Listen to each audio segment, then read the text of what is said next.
Chico State Park is the largest state park in Louisiana. It's a man-made lake built back in the 40s by the CCC, Civilian Conservation Corps. In terms of critters, we have a lot of alligators in this lake. Of course, we have lots of fish, ducks, waterfowl, a lot of good birding out here. So this area was naturally a swamp.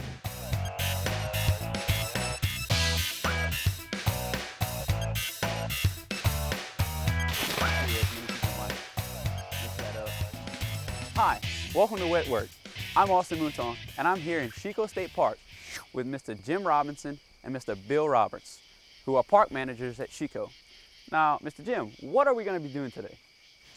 Well, Austin, we're going to check wood duck boxes today, and Bill, of course, is going to be operating that other boat. We like to go in pairs when we do this type of work. It goes faster. Before we get started with that, though, I'd like to check this campsite that you can boat into or hike to, because Hurricane Gustav did a lot of damage in the park with a lot of trees down, so it takes a long time to get them out of the way. Let's get started. Let's do it. I've got the chainsaw and the scout.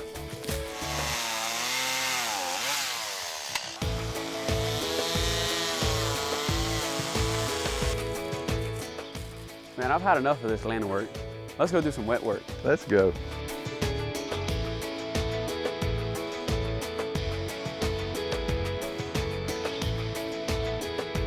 People think that the wetlands are on the coast only.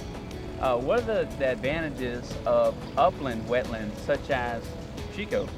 Well, as we're riding around here, you can see we have really large trees here in this lake, and I would say that's the main distinction between saltwater marsh and freshwater wetlands is the size of the trees that are in the wetland.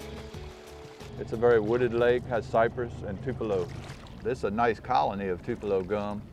Tupelo gum is the #1 wood used by duck carvers in Louisiana. Wow. And of course, our ball cypress is a state tree. It is a state tree. A lot of people get confused about the state tree, thinking it's the magnolia, but that's a state flower. Right. What about other things that are in the water, in the wetlands around here? In terms of critters, we have a lot of alligators in this lake. We have an alligator hunt every year to keep the numbers down. Of course, we have lots of fish, turtles, things like that, ducks, waterfowl, egrets, herons. A lot of good birding out here, if that's what you like to do. So what are we getting ready to do? Well, we're going to go check this wood duck box down here. We have about 80 of them in the lake. Wood ducks were on the endangered species list many years ago, and now the loss of habitat for wood ducks is critical, so we just put them up so we can have a good wood duck population in Chico Lake.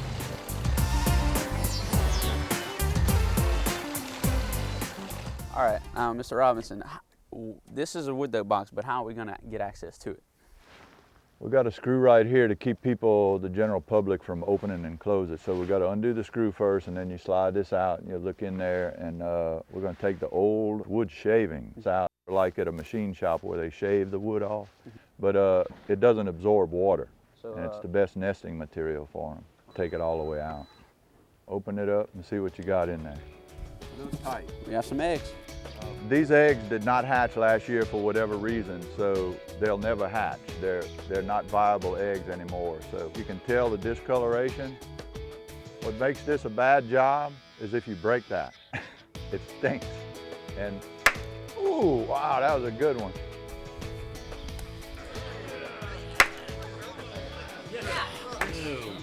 Bring out some eggshells, because these are the ones that did hatch. Now that's one that hatched. She made it. She made it. Notice how dark, and it doesn't look like great nesting material. This is going to be awesome. The wood ducks are really going to appreciate this new nesting material. Oh, I'm sure they will. It's like renovating their house. We're going to fill it up about even with the lip there, that bottom lip. Now, have you ever come up on a box that had a wood duck in it? Oh yeah. And they don't want to attack you? No. We just wake them up, scare them. Sometimes they scare us. There you go. All right, we've done this. Now, are there any other components to a wood duck box? Right. Right when we drove up here, I noticed there's no predator guard on this pole. We're gonna have to come back and put a predator guard. We're gonna mark this down. It actually keeps predators like raccoons will climb that pole and get in there and eat the eggs. They can actually, a small raccoon can get in the hole. When you put a wood duck box, it's important to look up and make sure there's no low-hanging limbs because a big rat snake will actually come out the limb, drop on the box, and they'll eat every egg in the wood duck box, or they'll eat the young wood duck. You done? Looks pretty good to me. About like it. And I guess the life of a wood duck box is about 10, 15 years, you know. Then you're going to start seeing some deterioration. Up there they go. That looks like mallards, huh? Is this one of the hot spots for ducks? I would say so, and part of the reason is we have no hunting here. So the ducks from the surrounding area find less hunting pressure here, so I think that's why in the wintertime we get so many ducks in here. That's happiness for those guys. We know that for a fact. You see all the waterfowl up ahead?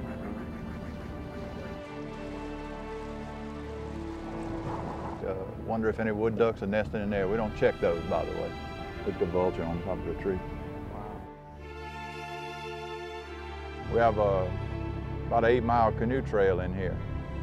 And you just follow the yellow signs, which we're gonna do. You see that wood duck box straight ahead? You can see the predator guard on this one. Right. And this one being on the bank is even more critical to have a predator guard on it.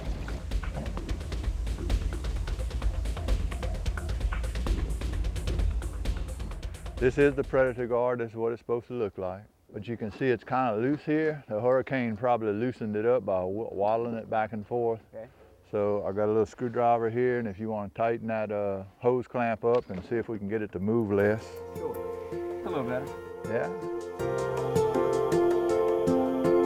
Well, Austin, you can see at your feet here, we've got a little litter. This floats in, of course. There's too many litter bugs in the world, but they throw it in the lake, and then of course it washes ashore. But our goal is to pick up all the trash along the edges of the lake, and it's 1,700 acres, so it'll take a while.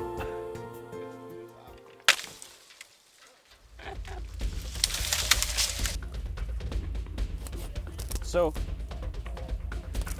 what I'm doing here is I'm cutting this branch so that, predators won't be able to get to the wood duck box. You want to clean it out too?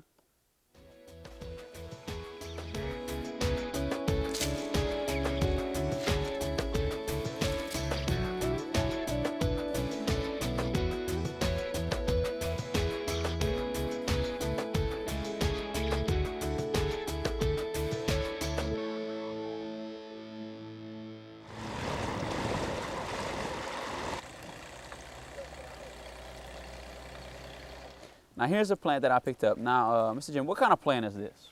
Well, that's called water hyacinths. It's an invasive plant that was brought in from South America through the pond industry. And of course, it's a floating plant, quite an invasive species in Louisiana waterways.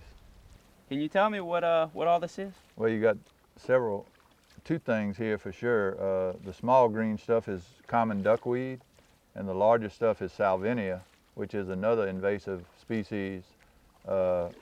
But since it floats on the surface, they can control both of these.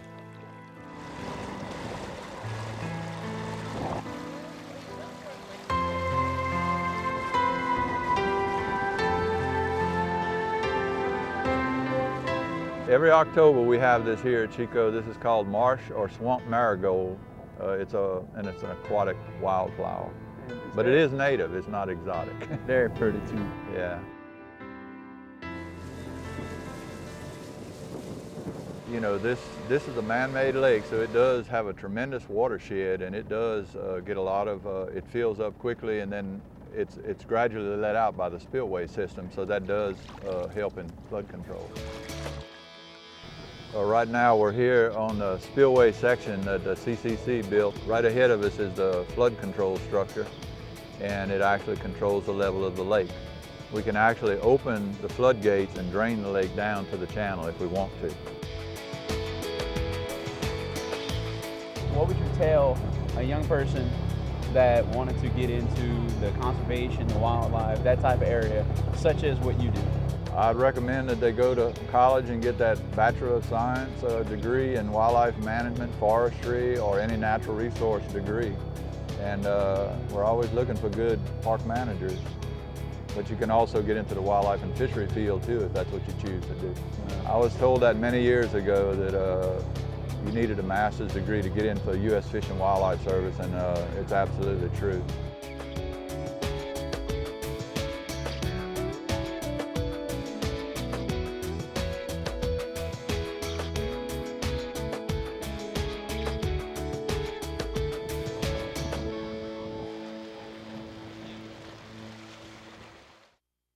Now we're back here at the dock after a hard day of wet work, where we'll learn more about our freshwater wetlands here at Chico State Park.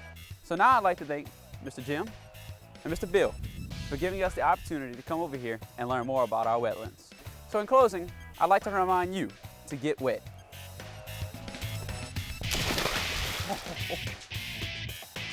About an 8-mile canoe trail in here.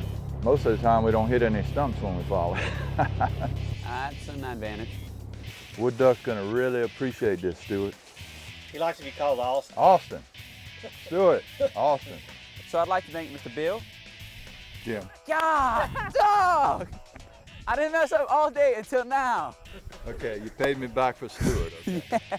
You can take as many pictures as you want, because they all worth 1,000 words. Hose clamp up and see if we can get it to clamp up and see if we can get it to move less. I'm cutting this branch so that